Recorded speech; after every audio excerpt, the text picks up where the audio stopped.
Mana hozir konsultatsiyamiz yakunlandi. Hozir o'zingiz holatingiz qanaqa? Kichkina yaxshi-da. Yengillashdingizmi? Mana shu yerimga holamdan g'ash bo'ldi shunaqa. Chunki siz bu g'ashlik bilan 5 yil yashagansiz. Bu og'riq bilan. Endi shu davolasini Inshaalloh, inshaalloh. Sabab chiqsa Alloh. endi o'ylayman. Hozir tanangiz yengillashdimi? Ancha xotirjamlikka kela oldingizmi?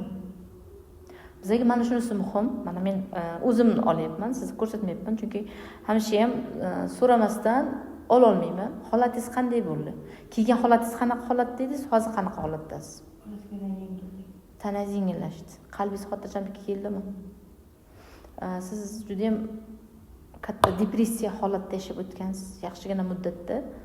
Bu oson emas.